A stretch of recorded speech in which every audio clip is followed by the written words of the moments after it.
जो जे नेट में जो है इस प्रकार के क्वेश्चन आते हैं।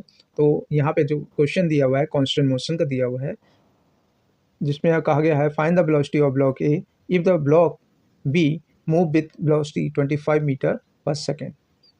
अगर ब्लॉक बी जो है वो 25 मीटर पर सेकेंड की स्पीड से क्या हो रहा है, मूव कर रहा है, तो इसके लिए जो क्वेश्चन में कहा गया है इसमें ब्लॉक बी की स्पीड आपको 25 मीटर पर सेकेंड दे रखी है और ब्लॉक ए की वेलोसिटी जो है हमें फाइंड आउट करनी है। तो हम मुझे पता है according to constant motion velocity component जो होती है स्पीड का वेलोसिटी अलोंग द स्ट्रिंग वो हमेशा सेम होती है कांस्टेंट मोशन में।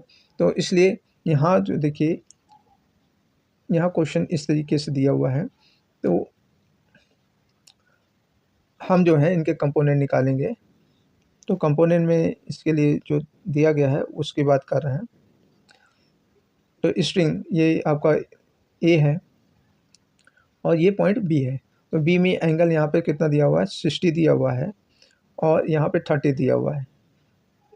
तो ये एक्चुअल वेलोसिटी बी है और इसकी 25 मीटर पर सेकंड दिया हुआ है।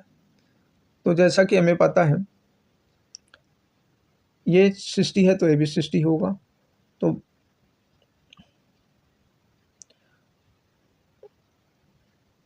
ये भी 60 दिया हुआ है।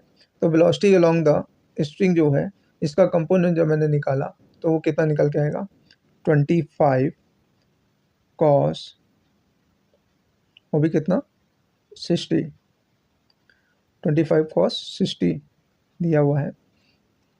और velocity along the string point A पे जो निकालेंगे वो हमारी क्या निकल के आएगी, बी कॉस 30 डिग्री। कितना निकल के आएगा, बी कॉस 30। तो हमारा जो रिस्पॉन्सिबल कंपोनेंट है इस ए टू बी मोशन के लिए वो ये स्ट्रिंग पे आपको दिख रहा है। तो ये along the string component equal होंगे। इसके लिए हम इन दोनों को इक्वेट करा देंगे तो हमारा क्या आएगा देखिएगा। तो बी कॉस 30 इक्वल होगा दिस कंपोनेंट के जो कि हमारा है 25 कॉस 60 डिग्री के।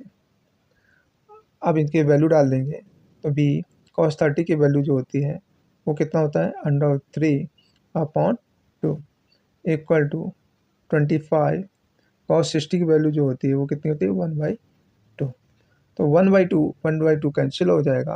तो वेलोसिटी ऑफ ब्लॉक ए जो निकल के आ रही है वो कितनी निकल के आई है, 25/√3 मीटर पर सेकेंड। तो आई थिंक आपको वीडियो अच्छा लगा होगा तो लाइक और सब्सक्राइब जरूर करें।